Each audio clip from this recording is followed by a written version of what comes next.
All right, hello folks just joining. We'll wait a couple minutes as people continue joining before we get started.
All right, we'll plan to start at 3:05.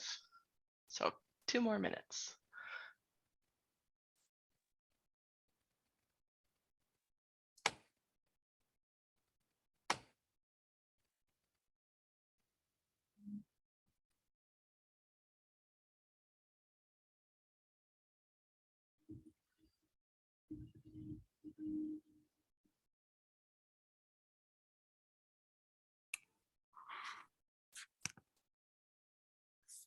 Hello, everyone.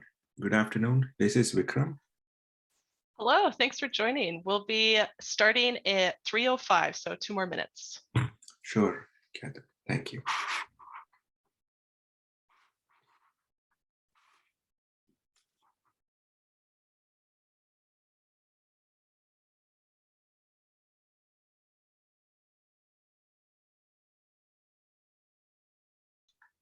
I feel like I should have had a countdown clock. We've got another couple people that just joined. We'll be starting in 1 minute.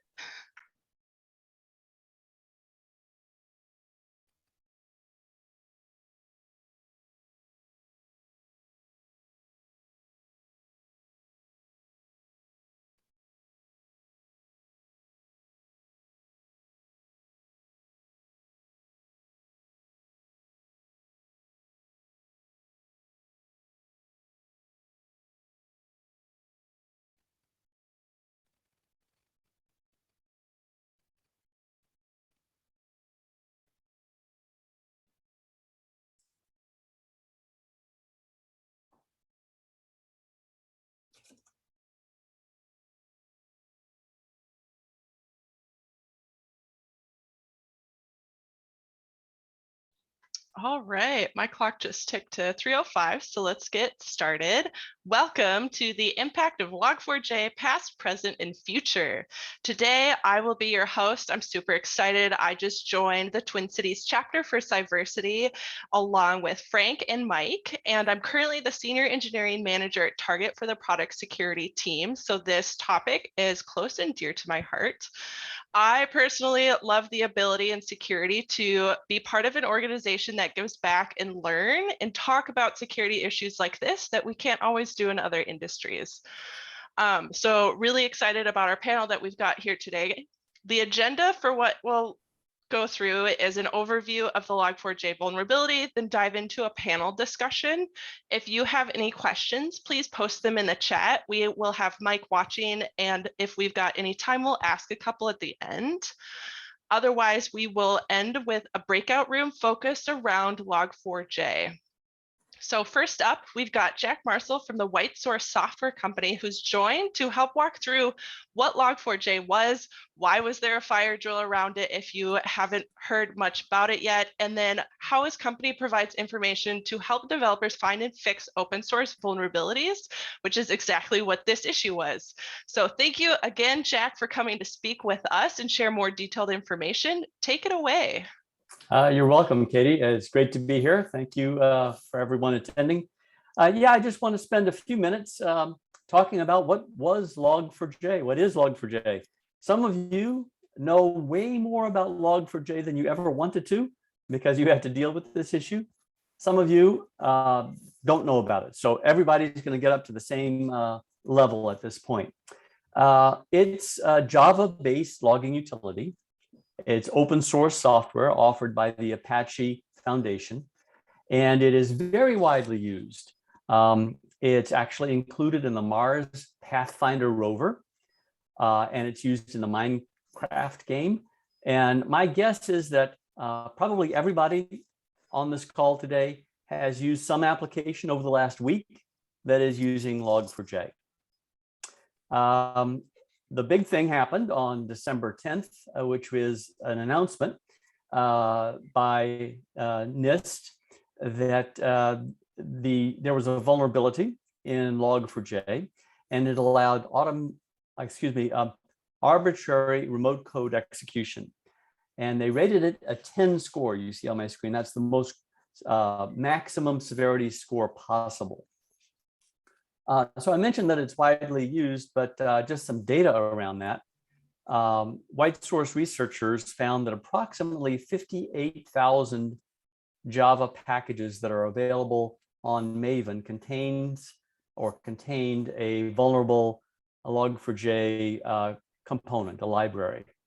And we have over 1,000 customers for our software, and over half of them use Log4j as some fashion as part of the applications that they create. And all of these applications were vulnerable on December 10th. So what you immediately saw, and not only you, but even my friends, my wife said, "Hey, have you heard about something up with the world of security?" I said, "Yes, I'm aware of it. We're working on it." There were all these kinds of announcements in the press that this was a very, very serious flaw. So let me tell you a little bit deeper on how you would go about exploiting Log4j, and then you'll see why it was such a big deal. It's really a three-step process. If you're an attacker, the first thing you do is you write yourself some malicious code, some executable, and you post it to your server. Step two is you send a text string to any application that uses a vulnerable Log4j library. That text string says, download and execute the malicious code. And there is no step three. It's just that simple. Diving down into just a little bit more detail, it kind of looks like this. Attackers on the left, a vulnerable application containing the Log4j library is on the right. So it turns out that Log4j contains a built-in service known as the Java Naming and Directory Interface, or the JNDI. And this provides naming and directory functionalities to applications that are written in Java. And it especially uses the LDAP protocol, which was never designed for this purpose, but it's a reasonable thing to use if you want to take some information from point A and move it to point B. LDAP can do that. And the creators of Log4j kind of went wild. They said, "Oh, let's make it do a lot of different things. Let's allow it to augment our logs with some additional information that you might want the logs to have." So it uses LDAP for that. But the attacker can abuse it. The attacker just sends a string that looks like you can see on the screen. The Log4j app says, "Sure, I will do my job." I'll execute an outbound LDAP request for, in this case, some malicious code. The response brings the malicious code over to the application where it is executed. So boom, you are compromised. It's that simple. Now, there's actually two different sorts of Log4j exposures, which we as security professionals need to know about. There's software that your developers built, and then there's software or hardware that you bought. And the software that you built, some of it contains Log4j libraries. Some of the applications might not. How do you identify one from another? Well, you find yourself an open source software scanner that knows how to do this. In the software that you bought, again, some of these devices or applications might be vulnerable, some might not. How do you determine which is which? Here, probably the best way to do that is to use some sort of a network scanner, something commonly sold by Rapid7 or Qualys or Tenable, companies like that. So going back to the left, how do you fix it? Well, if it's software that you wrote, obviously you fix that yourself using your own developers. If it's software that you bought, then you have to wait for the vendor to issue an update, and then you update your product. In the meantime, sort of the good news is that network controls can actually block attacks on both types of vulnerabilities, the stuff that you built and the stuff that you bought. So Katie, that's really all I had to say, just sort of at the outset to bring everybody up to speed on what Log4j was. All right, thank you, Jack. So let's welcome our panel up onto our Zoom stage. And to kick us off, I'd like to have each panelist introduce yourselves. I'll go down the list looking for who you are, what you do, any additional context of your business that will help as you answer our questions when we go. And then maybe where you live would be kind of fun. Not all of you live at the same place as us. So let's start back with Jack, since you're being reintroduced to the panel. Yeah, thank you, Katie. I actually live in California. I've been here for about 25 years. I grew up in New Orleans, but moved to Silicon Valley, where I've been working for a lot of different cybersecurity companies. And right now I'm with WhiteSource Software.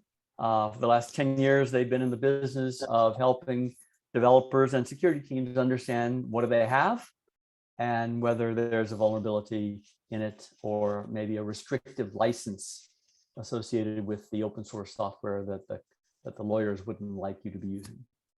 And I'm in marketing. I'm director of product marketing for the company. All right, thank you, Jack. Libby. Hello, everyone. My name is Libby Aufdereide. I am the interim IT director for the Red Cliff Band of Lake Superior, Chippewa. We're the tribal government for the Red Cliff Band of Lake Superior, Chippewa, up here in northern Wisconsin. We're the largest employer in Bayfield County, including Bayfield County itself. And I cover the cybersecurity and infrastructure needs for everything from our fire department to the casino to the administration desk in the front room. All right, thank you, Libby. Next up, TC. Hi, I'm TC Niedzialkowski. I'm the Chief Information Security Officer for NextDoor. We provide a neighborhood hub for trusted connection and exchange of services. And so my role is to protect our neighbors, our employees, and our platforms from cyber threats. And I live in Berkeley, California. All right, thank you. Eva. Hello, everybody. My name is Eva, and I am a career changer. So I completed my master's in business, and then I embarked on the journey of moving into cloud and cybersecurity. I've been working with DreamOut People's Project, though, as a business development administrator, but more on the technology side. But currently I'm working with Sirius, CDW company, as on their AWS service team as a cloud technology analyst. And I will be sharing based on my experience with DreamOut People's Project, because when the Log4j hit, that's where I was working then. Yes. And I live in Chicago. All right, thank you. So what I'll do today for the questions is go through the list. We did some prep work before, and we have got a couple people for each question that have some really good background and interesting perspective. And so as we go, panelists, feel free to jump in too and follow up with anything additional if you hear anything and want to keep going in a certain question. First up, we've got, how did you hear about the Log4j vulnerability? And let's start with TC for this one. Yeah, thank you. Yeah, so some of our engineers actually came across a Hacker News article about an update to Apache Log4j that looked like it was part of the public GitHub project that looked like it was trying to address a critical vulnerability. And so we actually started patching some of our applications and getting the information security team coordinating the evening prior to when the press release went out from the CVE, and the CVE was actually published and announced on Twitter. But interestingly, looking back, and I'll post an article in chat, there had already been some exploits posted on Twitter before them, and also in the Chinese language social media community. And there'd actually been attackers that had been open to it or doing reconnaissance and actually exploiting Log4j prior to the publication, tracing back from the same essentially public information related to the GitHub project for Apache, where they apparently were trying to address this this vulnerability. So did you have your engineering team bring it up to your security team first, or did they just mention that they had seen it before? Yeah, so basically our engineering team saw it in the news, started just patching it in some of their applications and then alerting the security team as well. So basically just got to work fixing it on the projects they were responsible for. But what we did with the security team is we would look, okay, you know, what are our capabilities? What's the risk? There wasn't a CVE, there wasn't a CVSS score announced yet. So we didn't have that 10 out of 10 that Jack was mentioning. So we were basically triaging based on the information that we had at the time and determine what our overall response should be. All right. But then with the announcement, it was obviously, you know, okay, yeah, as bad as it can get. Yes. Hearing that makes me want to connect on how you build that engineering mindset on your team to start patching before there's a CVE. That is pretty impressive to me. Ava, from your perspective on the business side, could you share more about how you heard about it? So when working with DreamOut Papers project, I used to do a lot of, I was in charge of doing the bid and business proposals. And that means we had to find sponsors, we had to find grants, and I did a lot of this online. So in looking online, I was looking through Twitter, and I do follow a lot of people who are in the cybersecurity space. And then they were all discussing this new vulnerability, and that's how I got to know about it. And I do have a couple of friends in the cybersecurity community, and I talked to them about it. And they said indeed that there was a vulnerability that was as big as COVID. So we needed to start working our way around it. And that's how I got to know about it, through social media. Thank you. And then did the response from your company come back to something that you mentioned? Did you bring it up at all? Did you raise any concerns? I did bring it up. So I work mainly with the business team. We do have one IT person because it's a startup. So we do have one IT person that does literally everything, security and everything. And I did mention it to them, but sometimes it's very difficult to convince business people that this is very important. They'll always say, let the IT people handle it, because to them, IT is security and everything else. But yeah, I did explain it to them that this is just as bad as COVID. It seems like it will only affect one person, but it will also affect us in the long run. And I was able to explain just a few technical things about it. And that helped later on when we were drafting out contracts, because it's very imperative to stipulate these things when you're having a lot of partners that you're working with. It's a startup, so we have so many partners, and a lot of our services are actually in the cloud. We do a lot of SaaS applications. So it's very important to have these clauses in your contract of how they're going to handle their security. Thank you. And then Libby, could you share more about what this was like from your perspective working in a government business?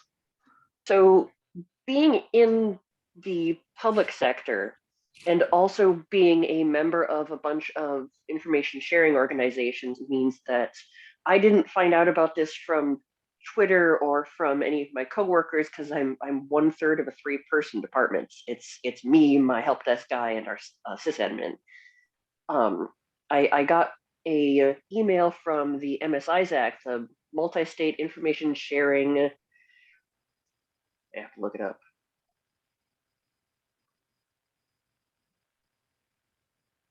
Multi-State Information Sharing and Analysis Center, which is it's an information sharing, basically a mailing list for state, local, tribal, and territorial governments, that there was a vulnerability for Apache Log4j and that more information would be coming. 45 minutes later, I got the red exclamation point flagged, all hands alert that this was a major vulnerability that affected literally everything and that we needed to patch now, except there wasn't a patch available yet, so please hold. And then about 5 minutes after that, I got an email from our legal department going, hey, so have we fixed this yet?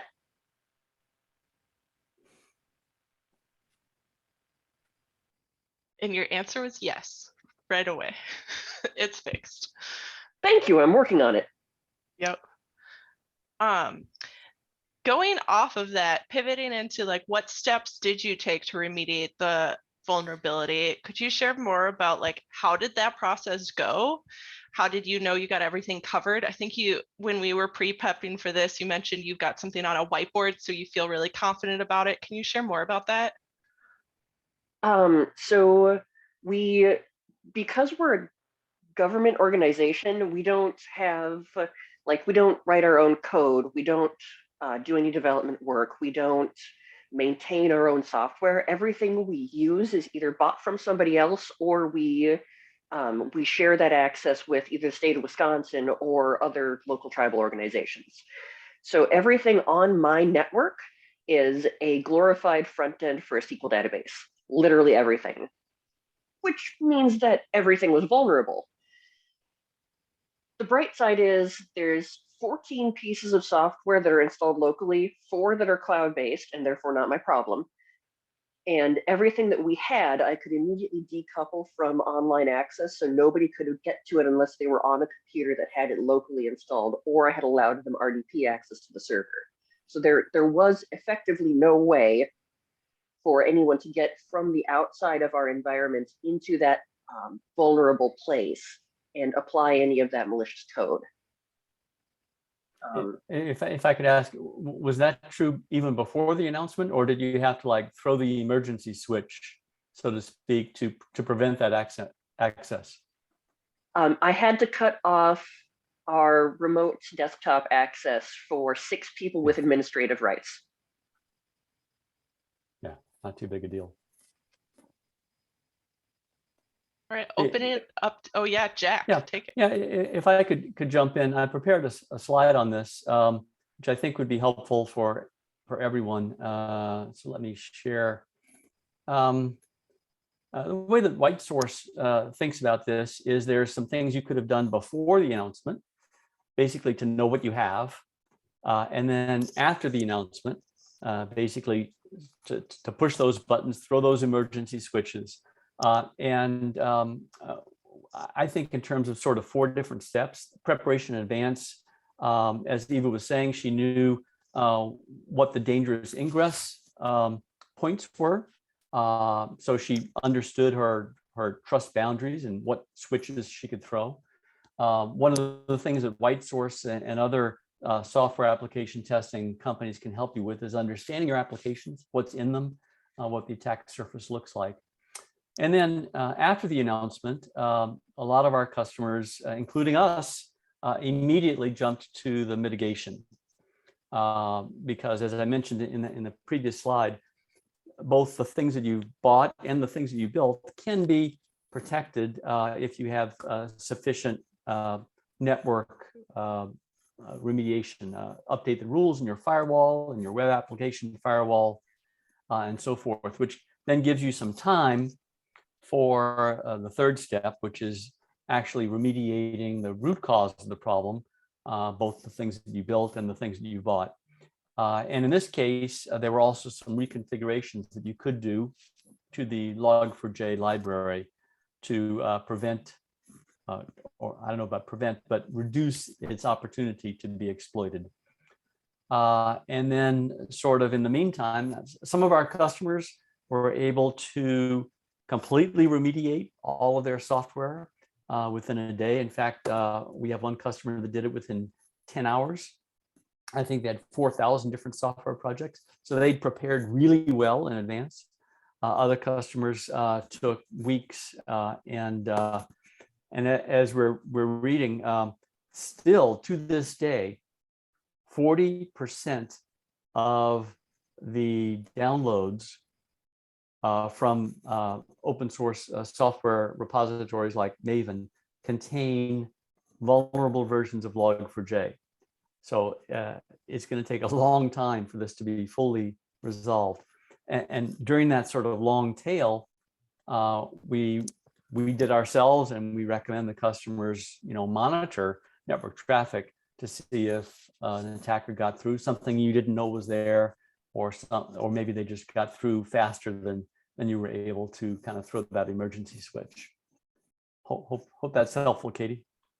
Yeah, something else that made this vulnerability different than others was people started remediating, and then different CVEs came out for the next versions that were the patches. The severity of the original vulnerability got changed while people were looking at it. So are there any other thoughts or comments from the rest of the panelists on what that remediation effort was like for you and your teams? Yeah, I can speak to how it worked in a cloud environment. So we're 100% in AWS. And so it's both software that we create for the NextDoor platform, but also software that's not ours, right? So for other vendors or dependencies that we use for the NextDoor service.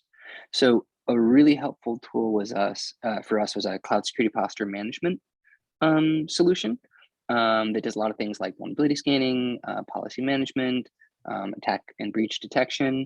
But in our case, it has it's an agent-based and account-based tool. So that means on every instance, we're able to do instance and container level scanning and know what software is running on those instances or in those containers. And we're also scanning our Elastic container repository. So basically the image that's being built and deployed to those containers. And so we're able to tell from that perspective, what is the software going into the services that we've built and that we're running? And then also based on, for some of the third-party software that we run, we do have that type of visibility at the instance, container, or image level to see kind of what components are in that software. Is it running a vulnerable version of Java or that library or package? So we were able to use that to kind of, in addition to kind of the inventory that we put together internally, here's the software that we know is using it. We were able to get that visibility within our cloud environment using that automation very quickly and know that we covered our entire environment. And I think the other piece is that, and I think this is something Jack mentioned, these different techniques. One thing is, where do we have this vulnerability? Let's make sure that we remediate this vulnerability. But the other piece is, what is the bad thing that someone's going to do with this vulnerability? So things like lateral movement, data exfiltration, privilege escalation, that type of stuff we already had monitored. So basically our SOC, we use a third-party security operations center. They reached out to us right away upon news of this vulnerability and told us, don't worry, we got your back. We're monitoring for indicators of compromise and the type of behavior we would expect with this vulnerability. So we knew right away that if that vulnerability was exploited, we would detect the associated behavior with the exploited vulnerability. I think the other piece being a web application firewall. So basically being able to prevent, and this is one of those things I think, Kathryn, you mentioned kind of the new CVEs coming out. The other piece that was coming out is what would it actually take to exploit this vulnerability? Because if you're trying to design a filter to block web requests that look like this, over the course of a few days, that was quickly changing and morphing. So we were able to, for the most part, keep our WAF rules up to date. But then also what we did is, as we put mitigations or patching in place or WAF rules, we went and we tried to exploit those areas ourselves in our external attack surface, where either we, just to make sure that we patched it, or where we had other mitigations because it was software that we didn't have the ability to patch, or we were maybe less sure about the implementation that we put in place to protect the exploitability. So we went and just tried to test it ourselves to see if it was exploitable.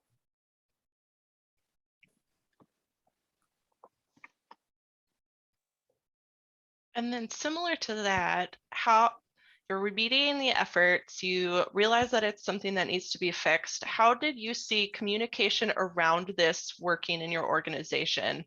So like Libby, how did you communicate back that this was something critical or something that you had? Did you have a process in place to fix it? What did that look like? So we do have a written process for cybersecurity events of any sort. Unfortunately, it boils down to a nicely worded version of someone tell Libby, Libby will handle it. When I'm not the interim IT director, my main hat is of the infrastructure specialist. So if it runs on the internet, I make it go and make sure that it's not vulnerable in theory. But so most of the communication I did around it was letting my department know that I knew about it already, letting our legal team know that I knew about it, and I was aware that violation of the response time agreements for our security requirements was an audit finding, and yes, I knew they could stop telling me now. And then I also had to update our tribal council and tribal chairman, basically our board of directors and our CEO, that this is the laundry list of things that are vulnerable, which funnily enough included our IDS system. And yes, I was aware of it. Yes, I'm working on it. I expect resolution as soon as our vendors get us the information I need to patch it. So it was a lot of hurry up and wait, and a lot of slightly panicked emails all going out at once. And then similar with those vendors, did you have to reach out to them yourself, or is there another way that you're communicating with them? And then I'm assuming that not all of them had timeframes or thought it was a vulnerability either. So what did that look like? Actually, most of our vendors were very proactive. Okay. Because of the relationship we have with them as public sector account holders. Like the company that does our tribal enrollment software reached out to us within a day or so saying, hey, we know this is a vulnerability. However, anyone who tries to get our software to do something weird is going to have it break. So you should be fine. Please give us a week. Whereas for the company that does our IDS software, it was, hey, we got this notification 5 minutes ago. We're working on it. In the meantime, if you're uncertain, turn off the server or cut it off from the internet. All right. Then did anyone else have to communicate with vendors like that or handle communication of remediation differently?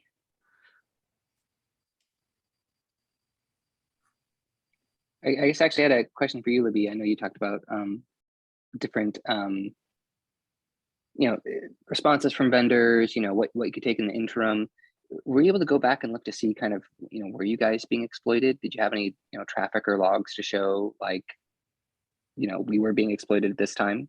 Because I know for us, it was in terms of a race where essentially, we're like, okay, yes, we are being exploited. And so that's why we're, glad that we rushed out, mitigations or patching as soon as possible. So for December 9th through about December 15th, I was monitoring our firewall logs, and we did have a remarkably suspicious jump in attempted traffic to the default RDP ports. Got it. Okay. The Windows internet service default ports, like if we were running a web app or something. So people were trying to get in, but we don't host anything directly ourselves. So there you go. They didn't have that endpoint that they would use to then launch these attacks. Got it. Yep. And then Eva, I had a question for you, since we talked a little bit about you bringing up your security concern. At what point did the company start to address the vulnerability, and what was that communication like? That was, you'd say, the next day, because at the end of at the end of the day, we usually have they're kind of like stand-up. So I would just talk about what has happened in the day, what challenges we've had. So we did a discussion, and then the person who was in charge of the IT, that's security and everything, brought it up, and we asked him what he needed the rest of the team to do so we could be able to support.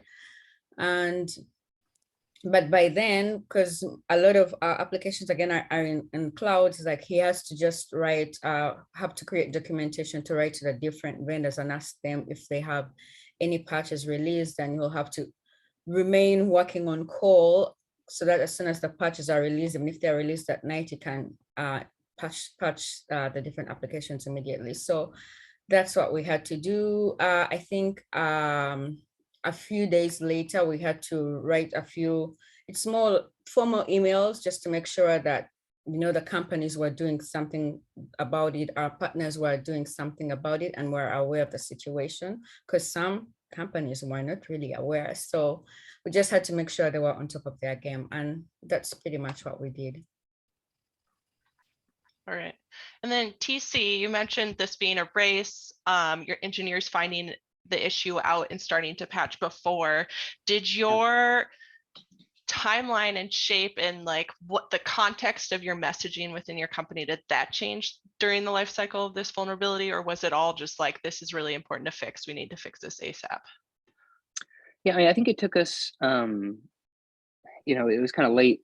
I think it was a Thursday evening. I'd have to go check for when, because I think it was early Friday morning California time that the CVE was announced, and then we got the update from our SOC that morning with the criticality. So we already had an early morning meeting scheduled to coordinate across engineering to figure out everywhere where this vulnerability is located, or if we have a vendor, how do we make sure that the vendor is patched.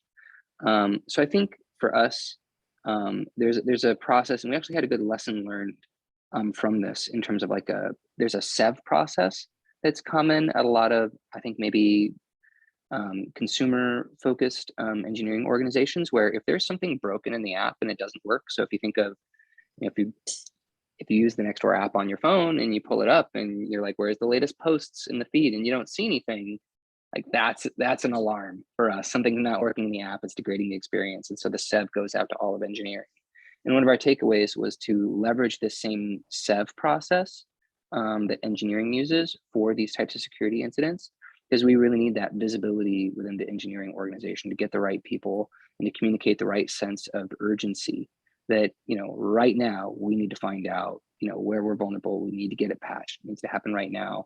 And, adapting the tooling and the priority around creating a SEV, using something like PagerDuty to send an alert to people that have an on-call rotation, using that type of existing process that engineering already has to support things like uptime or bugs in the application or the platform rather. So using that same process from a security perspective to respond to these types of incidents where there's a critical vulnerability that needs to be patched. So that was a takeaway from us. We kind of started more, I think in security, a lot of times it's about need to know, right? And only sharing the information with who you need to. But our takeaway was that we did really well, I think, this time. But in order to make sure that we do, as well as possible the next time, fully adopting that SEV process in the case of a critical vulnerability. Yeah, I've certainly seen a lot of the chatter go from, this is the one incident we're having this year, to like, we're going to have another one of these. How can we prepare for the next one? Which is definitely different and newer within the cybersecurity space. So off of that, have there been any resources that you found most useful, for example, skills or external news with dealing with this event? I'll start with Libby first. You're 1/3 of the IT department. How did you do this all yourself? The short answer is a lot of manual work. So I rely a lot on information sharing and knowledge sharing organizations for public sector employees like CISA, the Cybersecurity and Infrastructure Security Agency, or CIS, the Center for Internet Security, as well as a couple things like there's an organization called TribalNet that is focused towards skill sharing for tribal entities. And those have all been lifesavers for me because, as mentioned, I'm 1/3 of an IT department. I don't have the general knowledge to do everything myself. I don't usually have the time to go looking for all the answers myself, depending on what the issue is. And so being able to just pop on a message board or a Slack channel or a Discord and go, hey, how has someone else fixed this, has been more useful than I can really describe. And I know there's probably equivalents, including Twitter, for private sector industries and also Cyversity itself. But just never underestimate the power of being able to go and ask somebody else, what did you do to fix this? It's the same reason why Stack Overflow is a godsend. Do you use your MS Isaac for that, Libby? Yes.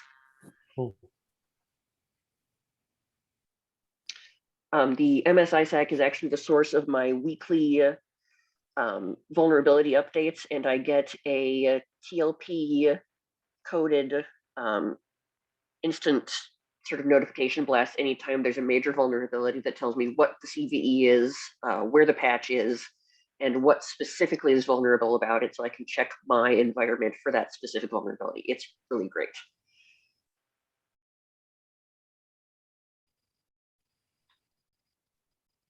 Does anyone else have additional resources that they found useful? So I think maybe capabilities rather than resources, but it's like this long list of great things. And so for NextDoor, for instance, we went public late last year. And so we've been making that transition, from a startup to a public company.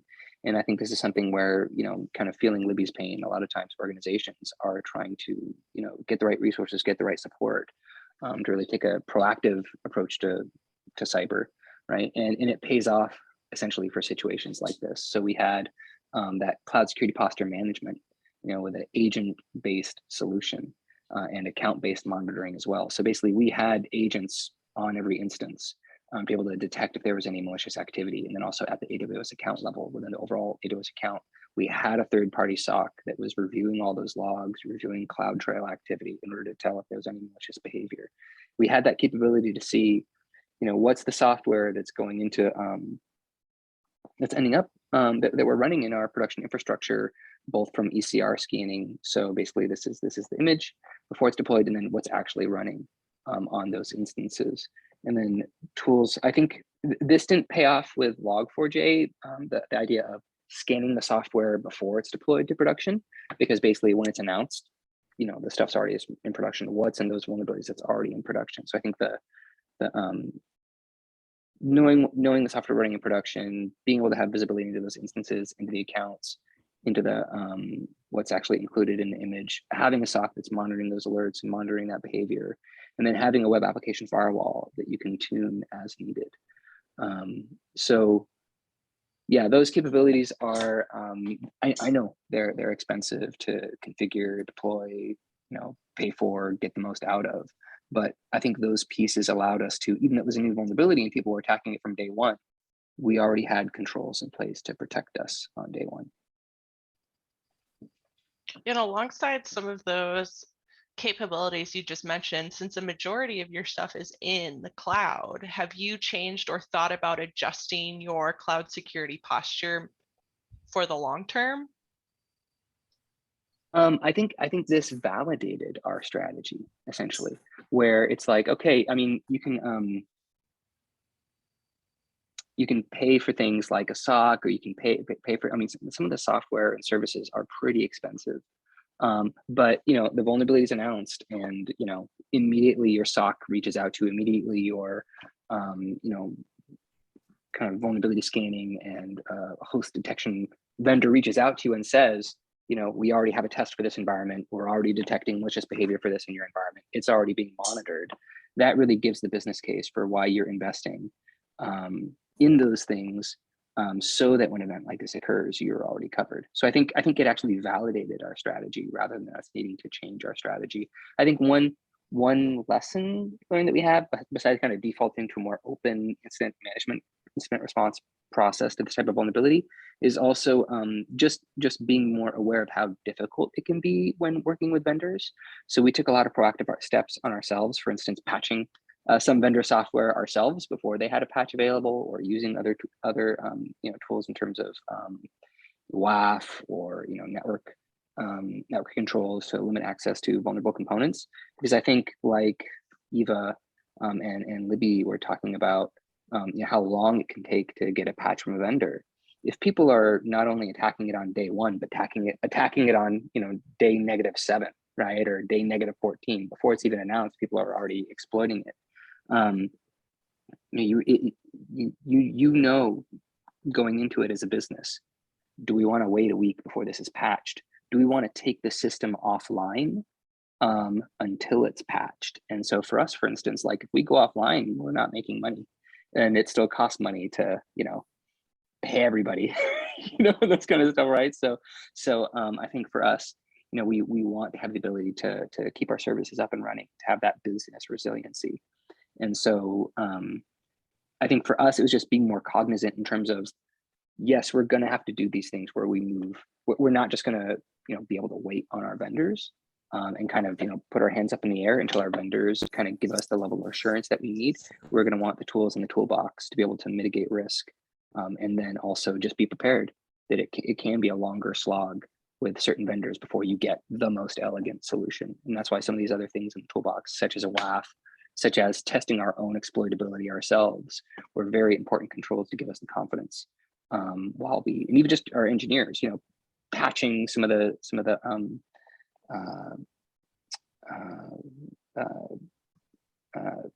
images that the vendors gave us before they released their official patch. From our risk perspective, it needed to be addressed immediately if we wanted to be comfortable with our service to stay up and running. And then if I can jump in just real quickly, as I mentioned, we have over 1,000 customers, and we've been walking with all of them since December 10th. So and I keep asking the people who are on the front lines, what differentiates the good performers from the not so good performers? And I guess we've learned that it's preparation in advance. And in this case, it's having a software bill of materials for everything. One of our customers had software bills of materials for some of their things, but not for the 5-year-old applications that had been running in production, and the developers have moved on and are doing different things. So they had trouble. They had sort of a long tail with many of those applications that were out there that they didn't have a software bill of materials for. Yeah, because then you don't know what's running, so you don't know if you need to patch it, and either you determine, is it actively being exploited? Would they be successful? Let's wait for an email from the vendor. I mean, then you're going into a lot of uncertainty, and then even then, that 5-year-old application, what's the impact if it's exploited? Are you comfortable with that level of risk? Not knowing. Yeah. And a month after, in January, Jen Easterly, the director of CISO, came out saying that everybody's now learning how valuable the software bill of materials is. So they're really pushing that. Yeah, Eva, did you have any lessons learned, or if you would have been able to control more of the security aspect of it from the business side, would have thought to do anything differently? Yes, I actually have like 3 lessons that I learned. The first one is something that Jack was talking about, the importance of asset management, which connects to the software bill of materials. So the Log4j just showed us how imperative it is to have proper management, asset management practices. And if you don't have them, how they can be very detrimental. Because you cannot protect what you don't know you don't have. It's almost impossible. And the funny thing about the Log4j is that it can be exploited in various ways. Much as that when the proof of concept came out, they were talking about only the HTTP header and how you can use that to exploit. But there are so many ways that you can trigger the vulnerability beyond just the header requests. And that will lead me to like the second thing, because it just takes like an exploit string that can be delivered through an input field of an application through your business partner's environment. And once that application calls like a service in your environment, then it's executed into your system. And that brings us to like, how do you deal with the third parties? How are you able to navigate around them to ensure that they have like security controls in place? Like when this came about, it's also very important to have very good relationships with your inside sales people, like in the different, some of them are MSSPs that you're handling, because then you can talk to them and they can find a way to work around it, because that's what we had to do. And the third thing that I really learned was business. This goes out to business people and non-technical people should always keep abreast of what's happening in cyber. You don't have to go the whole thing, but at least sign up to Hacker News, which I actually did for like when the Log4j happened the next week. I got everybody's email and I subscribed them to Hacker News. So that at least they're aware. You can be CISO online. There are quite a number of like podcasts and just those that just give small nuggets of what's happening in the cyber field. And it's very important to be abreast, because these breaches come up with legalities that affect the risk scope and different business procedures, which in the end affect the financial bottom line, which when you're running businesses, that's like the most important thing. How do you make your profits? What are your losses? And if you're going to have risks and legal risks and security risks are going to affect your profits in the long run. So business people or anybody who's non-technical, but you're working in a company, which is everyone, please make sure at least have an idea of what's happening in the cybersecurity field. Yeah, those were my 3 things that I picked up as my takeaways, lessons learned. And then Libby, anything from you for lessons learned? Really, I'm going to piggyback off Eva's knowing what software, what the software we had was made up of, having that software bill of materials ahead of time would have been really handy. And it would have meant that I could have possibly handed off a lot of the remediation work to another member of my team, because as the person who installed a lot of, who did the physical to virtual changeover for a lot of our on-prem services, I knew what the dependencies were and the underlying sort of underpinnings for all of the pieces. But because I didn't have like a list or a spreadsheet that I could just hand off and say, here, go check this against that list, it meant that I needed to do it all myself. So the software bill of materials documentation, and even knowing, like, as I said, everything I have is the front end for a SQL database, knowing the sources of information for the stuff in your DBs, because that in turn informs what the requirements are for how you handle that data, especially if it's PCIe, especially if it's HIPAA compliant, especially if it's anything from the Social Security Administration. That's a really important thing to know. So.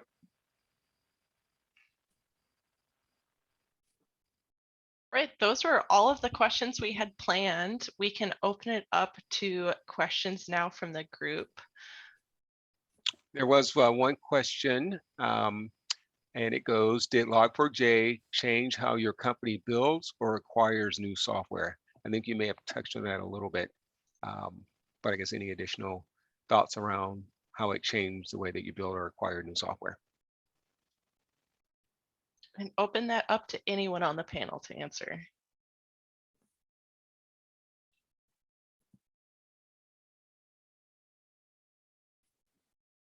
Yeah, I can take that one. So no. I mean, this is just the risk of doing business, right? Like there's going to be all of these software dependencies that you have. There can be critical vulnerabilities in software that's 20 years old, and you're gonna have to find it in your environment and fix it immediately. And you're gonna want mitigating controls, because that might be complex. There might not be a patch, or like the case with Log4j, the first patch might not even fix the issue. So how long are you comfortable being vulnerable, yet still being up and running and in business? So I think this is just, Kathryn, you kind of mentioned, what's going on in the security industry, right? Like this is what's happening. Like we're all vulnerable to these we're all going to have these types of vulnerabilities and need the capability to give the business the confidence that we can continue operating, even as the whole world all at once on Twitter is trying to figure out the proper way to respond. Yeah, I think I want to pivot the question a little bit too for the rest of the panelists is something that we saw with this is people with vulnerability versions that were 1.x. So they weren't supported anymore. They weren't necessarily vulnerable to the first things that came out. They are now. How did you handle, if you ran into this at your company, messaging the importance of getting off those older pieces of code and how that is still a security concern, even though it's not part of this main vulnerability?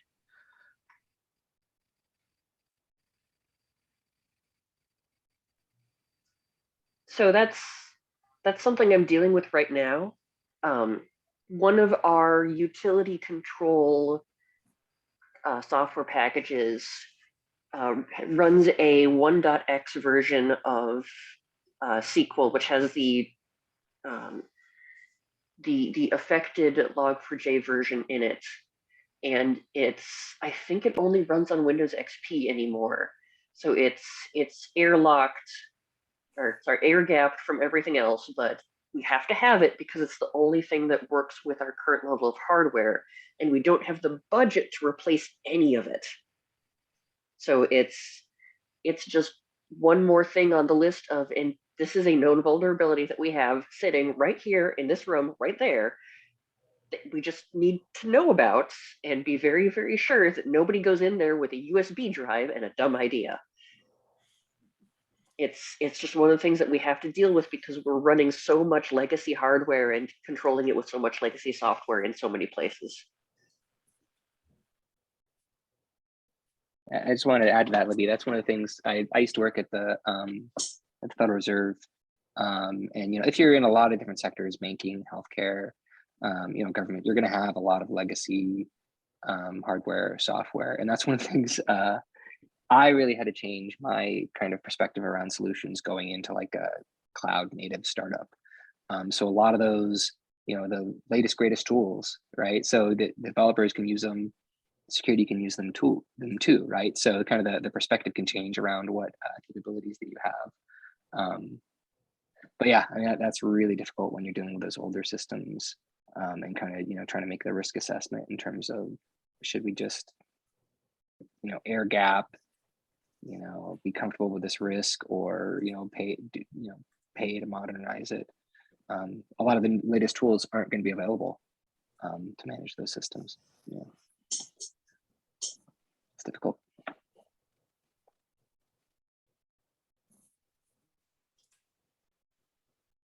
And then Mike, I saw the other question come in too, and I think this can be probably the last one before we do breakout rooms, but essentially, have you seen an increased momentum or priority in your security work? Can you push for more, ask for more, or you come to the table with more weight in that you're leveraging because of this?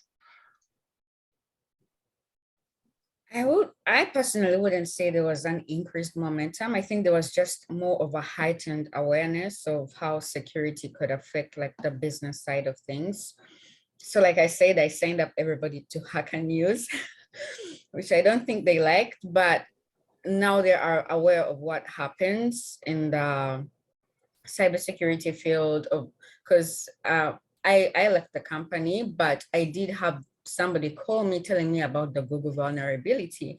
And this is not somebody who was technical or knew anything much, but it actually, I think it just picked up their interest in the security field and how security is able to affect different aspects of the business.